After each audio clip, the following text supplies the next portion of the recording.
hoping for a treat. It's my Neum sitting on the steps. They're like, oh, she came out. She must have brought something good for us. Huh? What you got? What you got? What you got? Those little pigs. Oh, yeah.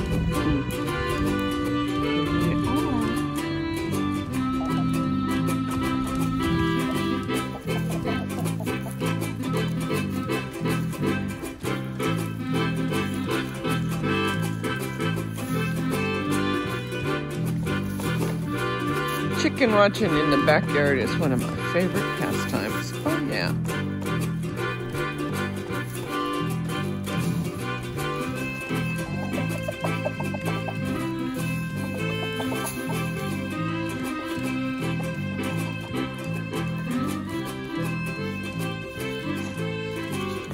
You see all kinds of different behavior.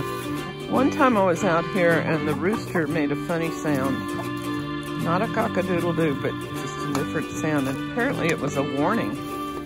And all the hens froze where they were. And I could not figure out what he was warning them about. A few minutes later, a friend and I were walking on the other side of the yard and we smelled a skunk. So I imagine he was talking about a skunk. After a little while, he let them go. They unfroze, but they were totally, completely frozen wherever they were in the yard. Dog on the porch. Hello, Isabella. Sitting there with little Blue, the cat. My view from sitting on my porch. You see that guitar looking thing? Well, it's on the top of a, well, let's see if I can bring it in. It is a guitar, see? It was a kid's toy guitar and I made a birdhouse out of it. There's that one, there's another one over there, and on the end there's a trumpet. I can't see it too well. Anyway, it's over there somewhere. Where is that trumpet? There it is.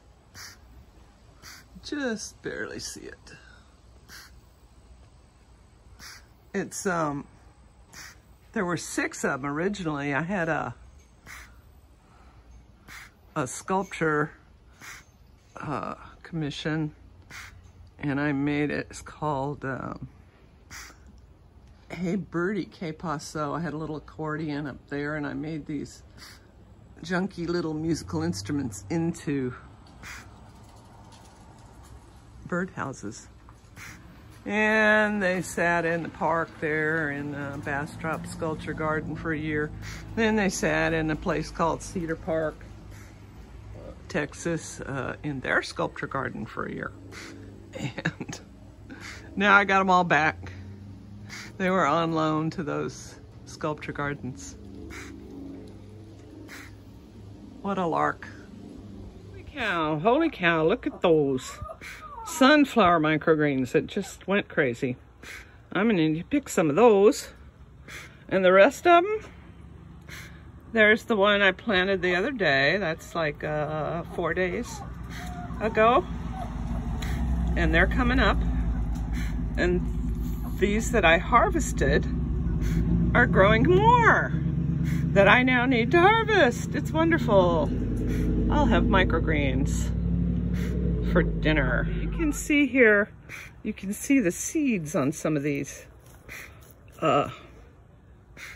Like, well, let me get one here. There's one right there. And you want to pull those off. You don't really want to eat those.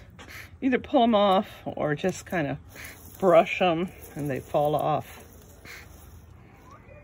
They're just the husks of the seed. They're not, of course, the seed itself. The good part of the seed has grown into a little plant. So I just pull those off of the sunflowers before I harvest them. Lovely microgreens, sunflowers, kale, and radish. Wash them a little bit. throw in a splash of vinegar to kill any mold or mold spores or anything. Let them soak them in it. Beautiful. I love these things. Oops. That's one still got a little seed on it. But take it off. It's just the husk of the seed. Yeah, I mean, you can eat them, but they don't taste, and I'm sure they don't have any nutrients because the plant itself already took all the nutrients out. Okay. These are pots where I just harvested microgreens. Now that one's just coming up, but those others I just harvested. The sunflowers I only harvested once, so I leave them in there, and some more will grow up. They will. I'll get a second harvest. This I already harvested twice. I harvested, I think it's kale. I harvested it and then just put the pot back down and some more seeds grew up, and I harvested it a second time. So I'm gonna take that one and this one, which might be kale or might be turnips or mustard or who knows what, and plant them in the garden. And then some more will come up. And I'll have full-size plants. Waste not, want not. Yeah, that's my motto. Make do with what you got. I'm gonna plant some of the leftovers of the microgreen trays in the garden. And I do that by taking a tray and just scooping it out and plopping it on the ground. Now, when you do this, there's still some that are growing, some that you've missed, you know, something there that's gonna come up and make a couple of kale plants. That's the idea. The hard part for me is keeping the cats from digging it up. So it's nice and wet and watered right now, but I have to put bricks around it so that the cats, who think this is one huge and wonderful place to do their business, can't dig it up.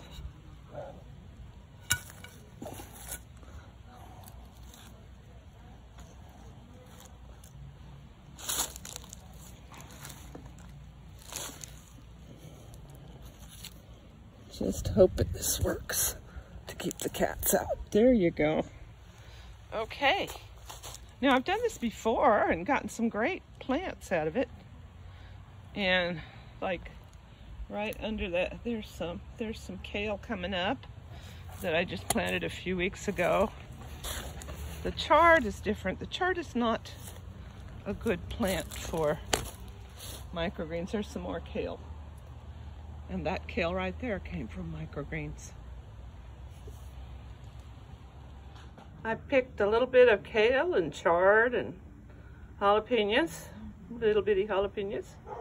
And I'm gonna use this for a dish I'm gonna make tonight. I've got some venison because one of my grandsons shot a deer. And Granny gets venison, yum yum.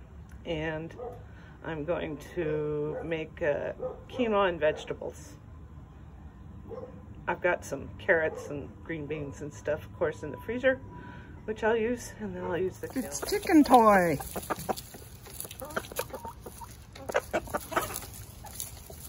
Sometimes I hang a couple of corn cobs of corn on a branch, or a head of cabbage on a branch where the chickens can reach it, and they just peck and peck until it's all gone.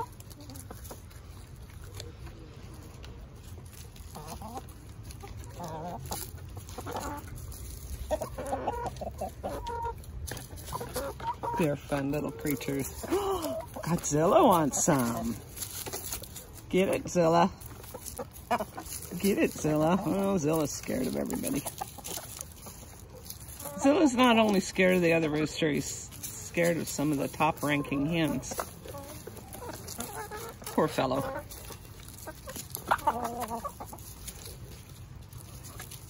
Come on, Axel, you can get a peck in there.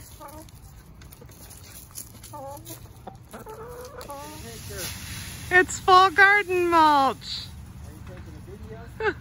Yeah, that's my brother Mike helping me put mulch on the garden. It's the neighbor's leaves, which they so kindly bagged up and let us have. Looks much better. Garden covered with mulch. Alrighty. I should have taken pictures of him pruning the trees too, but I forgot. Oh well.